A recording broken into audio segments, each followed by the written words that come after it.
Let me first of all say that in the background of this film, you may hear some noise. Well, it's a video about homesteads. And on this homestead, there's two German Shepherds, there's chickens, there's ducks, there's turkeys, a couple cats could come wandering by, plus there's nature's birds and so on. So I apologize that there may be some background noise. So 2.5 years ago, when my wife and we purchased a cabin, and we have been delighted with it. It's like we had worked for 40 years, and our reward was we get to live in paradise. But also during that 2.5 years, we realized the full scope and depth of some of the compromises that we had made, and also on a few issues we had a bite of reality sandwich. So I'd like to use this video to give you some points of consideration if you're looking to buy and live at a prepper homestead. Now, first of all, I would suggest that you look at what is the objective you're trying to achieve. I can easily see three major objectives. My own was to have what I think of as a prepper cabin. In other words, just a delightful place to live at during the best of times, and a place that if the sugar hit the fan or the end of the world as we know it happened, that we could quickly convert it to a sustainable living arrangement. Now, another approach I could see is to have a prepper bug out location, where your intent is that you would use that location for camping or weekend vacations, but in a sugar hit the fan situation, your objective would be, the time frame would be a couple of weeks to a couple of months. And then finally, a third objective is a truly homestead, where with enough work you could make it pretty close to an ongoing sustainability. Now, I would add two major cautions. That actually is not for me, but I took a course at a local community college where the instructor had lived virtually all of his life, and he was well into his 60s, on off-the-grid homes. He was a master gardener. He knew all about wells and water sources. He was very knowledgeable with both wind-powered alternative energy and solar-powered. He did mention that he didn't know a whole lot about hydroelectric power, but he was very knowledgeable. And he said the two major points that he made on the very first class was, one is that while you would think and hope for to have a self-sustaining location, he says it's just not really possible. That he found that you would find that his food bill was shockingly small, but there still was items that they went to the grocery for. He says certain items like sugar and certain treats. He particularly mentioned a cookie. I'm gonna say like Oreo. He said he always has to have 3 or 4 packages of those around. So he says you're going to have bills from a grocery store, but in his situation, he says it was shockingly low, his grocery bill. He said there was no water bill. He said he produced his own honey, own eggs, chickens. He had red beef meat and pigs and all of this. But he says you just can't make it sustainable. And as a matter of fact, he said that he had always had a job outside of his homestead, and now that he was retired, he was very appreciative of his social security check, and this allowed him to live very comfortably with his lifestyle on the homestead. He said the other major mistake that he had seen often made was thinking that your homestead could become a business. And he said while he had read about cases where it was successful, he talked to people who claimed it was successful. He said he knew many, many cases of people that they had made significant investment trying to upscale their homestead where it would be a business and it wasn't very profitable. So he said, starting off with that assumption, it's it's not an attainable goal, except for a few very talented people in the right area and so on. He said he found that you need a job, or you need to be retired with a nest egg and some retirement income. And then he said also the whole issue of having health insurance. So those are a couple of major things to consider about what are the objectives you're looking for. Next, I'd like to break down what I call macro considerations. And these considerations should come to play in you deciding what county or 3, 5, 6 counties you're going to look at for a possible prepper homestead. One is your vocation. Now myself, I'm fortunate that I'm totally retired and it's just wonderful. So I have the resources to support our prepper cabin. But if you still have to work, this is a major consideration. A number of people I know, of course, live in very, very large cities, and if they become unemployed, it seems relatively easy if they have marketable skills to get another job in fairly fast amount of time. However, if you live in a rural county, it could be very difficult. And also what you find is many of the jobs, even county jobs and jobs with the school district, they pay a certain amount, and you're not going to become a billionaire on that amount. Now, even in the rural counties, healthcare is an excellent job. They seem to pay rates that are comparable with the big cities. So we're talking registered nurses, licensed practical nurses, medical doctors, respiratory therapists, dentists, physical therapy, and occupational therapy. These are great jobs to be preppers with if you want to live out in the country and have your rural homestead. And a matter of fact, in hindsight, if you're young enough, you might even build that into your career planning. So one is vocation. Do you have a way to support your homestead? The next is family. Do you want to be close to your family, or nowhere around them, or somewhere in between? And of course that will come to play. And then third, being a prepper, I would suggest you, and this is what I did, you Google possible nuclear targets in the United States, and there's a number of maps that are quite informative on that. And also you can, once again, Google nuclear power plant sites. And so one of the objectives that we had, we didn't want to be within 100 miles of either of those. So those are 3 of these macro considerations. Now, there's 3 additional ones. One is the climate.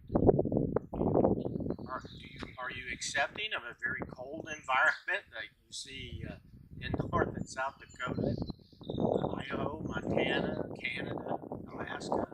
Or do you want a very mild climate such as you see in Florida, the Southwest of the United States, Hawaii? My own preference was something in between. I wanted 4 seasons. So that's a consideration that you have to make yourself. Another one is geography. I didn't want to have anything to do with being anywhere close to the Yellowstone caldera. They say it's not going to explode, but it's there. If you've ever visited it, you realize real quick, oh wow, there's a lot of power under this ground, and if it ever blows like Krakatoa or worse, that could be disruptive for hundreds and hundreds of miles from there. Another example would be on the coastal areas where you have hurricanes, why would you settle within 25 miles of the coast of where hurricanes can come in? Another thing that might come to play is blizzards up in North and South Dakota and Montana. So consider the geography. And then finally, the sixth area is what I call vegetation. Are you a desert person? Or do you like forests, or marshes, plains? What type of vegetation would you like to see? Now, I enjoy seeing all of it, but to live there, I want a forest. And I want to be in the mountains as far as geography. So I live in a mountainous area, and it has a lot of forest, and it's just energizing to me. So by considering those 6 items, vocation, family, possible man-made disasters such as nuclear power plants and nuclear targets, the climate,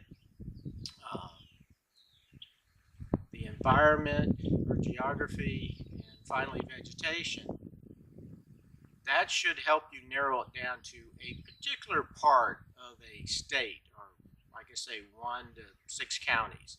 At that point, I think you're ready to go there and drive around and look at it if you're not already familiar with it. Contact a real estate agent. Tell them your list of wants and desires and see what sort of properties that they can identify. Now, in a couple of cases, I've read about people that have bought land and they've never seen it. I can't imagine. I can't imagine why you would do that. Even if you're in the military and stationed in the Middle East, wait till you get back and go see the property before you buy it. So 6 major considerations concerning macro selection of your prepper property. Vocation, family, possible man-made disasters such as nuclear weapons and nuclear power plants, the climate, the geography, and vegetation. Now, let's talk about some site-specific items. And I submit there's at least 10 items to look at. One is the shelter itself, the house, and the outbuildings.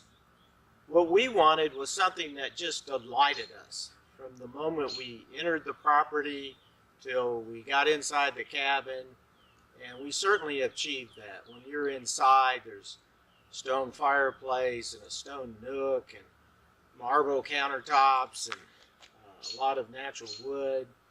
Now, originally I wanted it all wood, but my wife convinced me that you needed some drywall to properly hang the pictures and to prevent visual fatigue.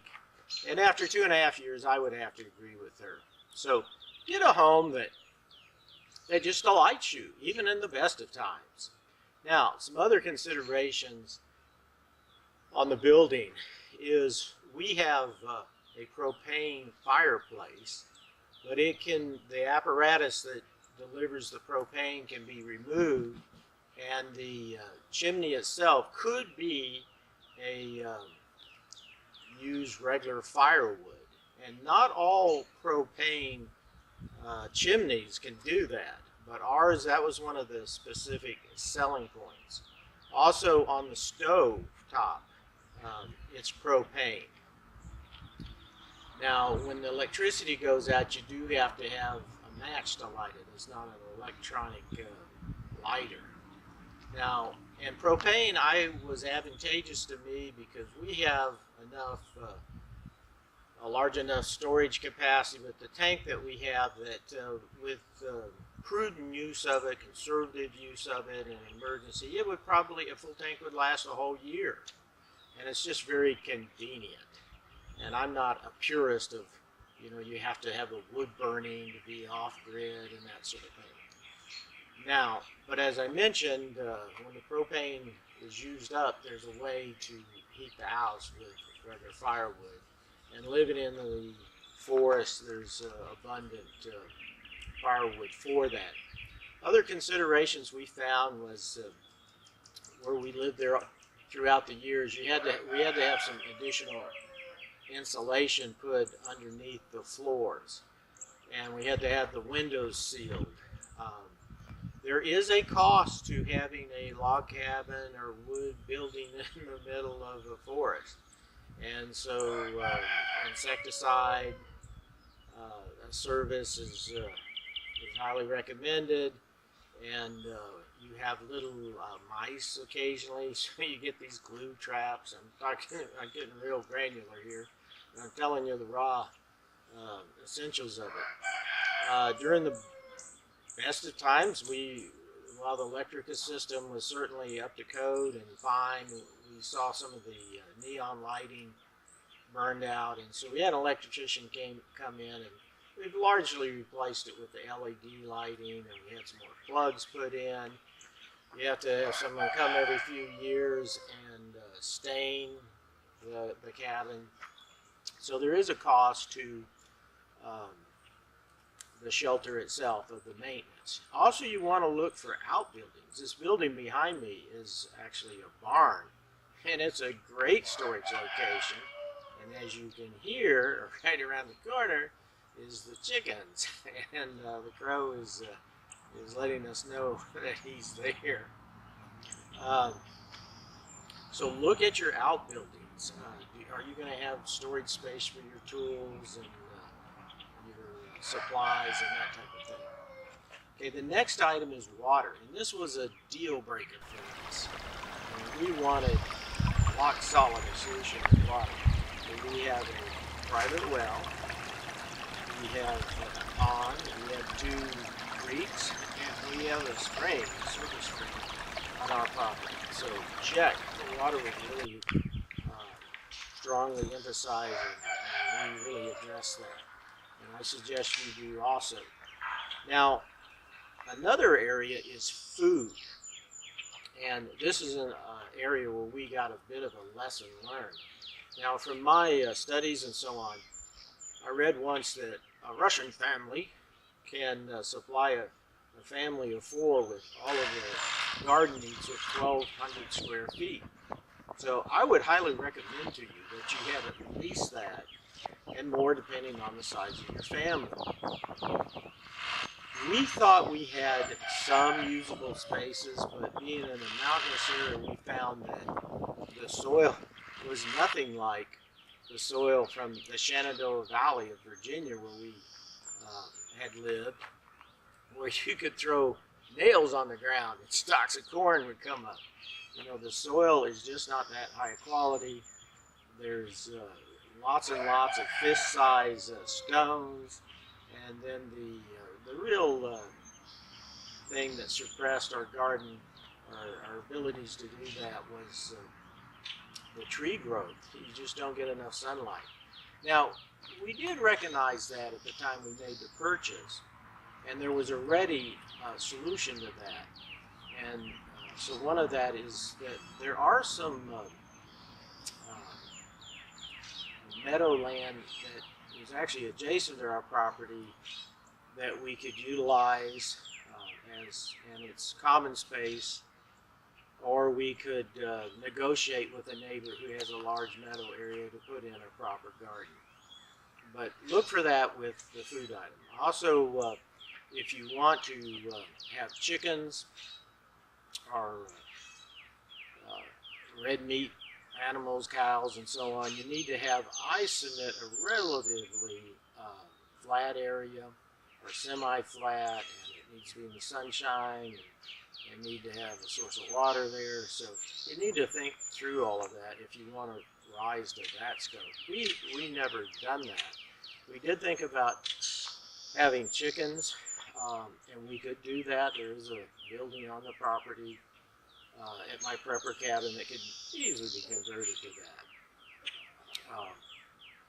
One item there that we had heard about but we didn't fully understand was we have bears in our area, and I love my bears. I just enjoy seeing them, and just the whole notion they're there. They're so shy. As soon as they see you, they run off, but they can get into your garbage. if you had chickens, you'd have to have the chicken house be built like Fort Knox, which the building I have in mind is. So that's a consideration you have to have. Another one is power. Now, as I mentioned, we use electricity. We are on the grid, but 2-3 times a year there's a snowstorm that takes down the electrical grid in our area. And by using the propane, having some backup lighting with batteries and rechargeable USB lithium batteries, there's just no problem.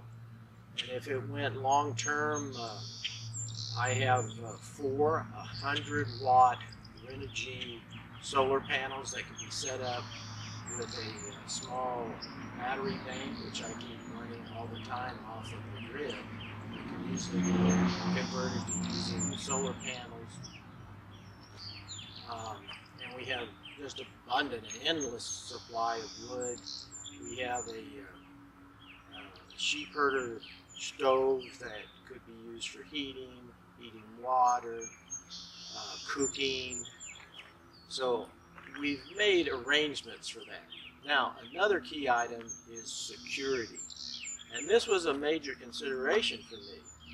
Now, part of my thinking, I don't want to outline our total thoughts on security at our prepper cabin, but essentially there's one road in and then there's one footpath in. Now, you could hike in, but from 360, but you best be an Army Ranger if you do that. And the road that you can drive in on in a very dark scenario could, just a few men, people could close that off, except to like an armored vehicle. And similar with the footpath. So security should be a concern. This particular homestead that I'm speaking from, or filming from, is surrounded by hundreds of acres. And you have great visibility, and so while there's a 360 avenues of approach, especially in daylight, it would be virtually impossible to come up to here without even, if you only have one guard or sentry, observation post, listening post looking for that. To say nothing of the 2 German shepherds. And let me tell you, with the larger German shepherd, now his name's Samson, he's all black. And people who do these camouflage YouTube videos and say, oh, black is not a good camouflage. Well, they're totally wrong. The black bears, which in my area, they are so stealthy, and it's especially if the light is down even a little bit, once the sun goes down, they're virtually invisible. And Samson, the German shepherd, is the same way. Is when you walk from the different buildings here at this homestead, when Samson approaches you at night, all you see is a wave of blackness. And thankfully, he's been trained to not to eat me, because it would be a nightmare if he got aggressive to you. So think through your security. Now, a couple other areas that you need to think about is, one is under the category of first aid and hygiene. Not so much first aid is impacted by the location you pick, but access to hospitals in the best of times. If you're in a rural area, you could find it quite limited. So in the area that we are, they have an excellent emergency room. They have excellent family doctors in this area. There are some specialists, but for the more advanced specialists, it's a 75-mile drive to go there. And if you have a major trauma, they're going to stabilize you with the local emergency department, and then via ambulance or a helicopter take you 75, 80, 100 miles away. So accessibility to hospital care and medical care is a prime consideration, particularly if you're older. Another item is hygiene. If the grid went down, what would you do for that? Now in our cabin, we have our own septic tank, so as long as we have plenty of water, you know, we can resolve that. But you need to think that through. And then a couple other areas. One is communications. Now what we have found is actually 4, 5, 6 days a year we don't have cell service, but we have a landline that seems to be impenetrable. I mean, it's always up 365 days a year. So those are two considerations. Have a landline, have your cell phone, and always have your cell phone charged or have some reserve batteries that you could charge it with. Now, also, one of the things you might want to look into is ham radios. Even though we're in a mountainous area, I have some Bofang 8-watt ham radios, and it has the capability, I think it's 14 channels of just family service radio. And in the mountainous region, they will communicate very clearly for about 2 miles. So tremendous advantage in an off-the-grid situation. Also, you might want to look into, is there a ham relay tower close by? I've identified all of those. Oh, by the way, this is my daughter, and this is the duck. Isabel. This is her and her husband's homestead. This is Isabel. Yeah. Isabel the duck. So, Nina, do you have any comments or suggestions about living on a homestead? Well, what have you covered? Well, give me your thoughts. Okay, so I've mentioned to him, have good soil, test your soil. Make sure it's not too clayish. Have some sand.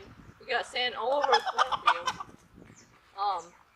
We live near water. There's ponds around here, a river, so water lines, just in case.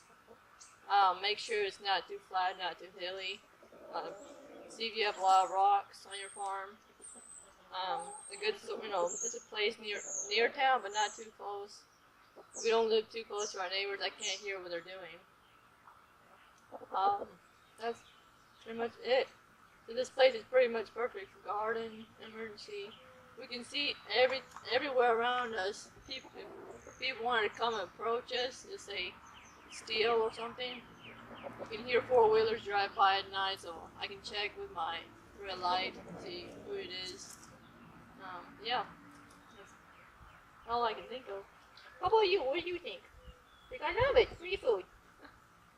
One of the things that Nina mentioned that I was going to touch on was neighbors, and that is key. Now, in Nina's case, she has 2 excellent neighbors, and occasionally they cooperate on different projects. But in my own case, when we moved in, within a few months, one of the neighbors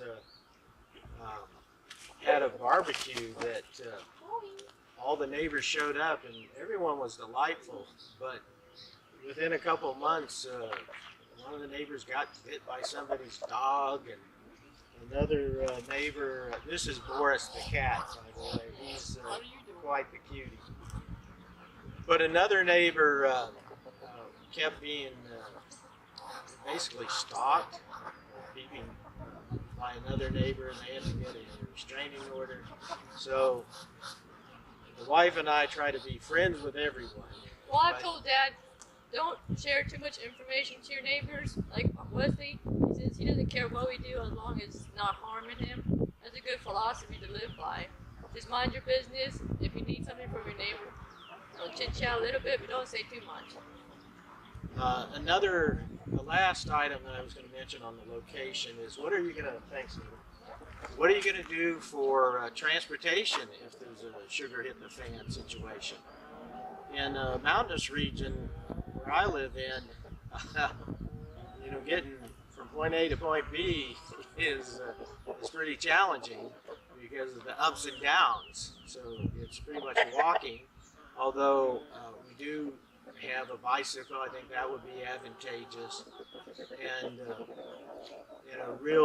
end of the world as we know it, having some horses would be excellent. Nina has actually worked in around horses for 5 or 6 years. They don't currently have them, but she's very knowledgeable in them. So if you were able to obtain them, she would know how to take care of it. So those are some of the major considerations you have. Also, one that she briefly touched on was how do you get your children to school and how do you educate them? So her daughter currently goes to an excellent public school, but it's 21 miles over there to get her there, and then 21 miles to get her back. Now they do have bus service, but that adds another hour to her being on a bus each day. So, and of course, the other option is your homeschooling. But those are some of the major things to look at, and so good luck on finding a good prepper homestead, and be prepared.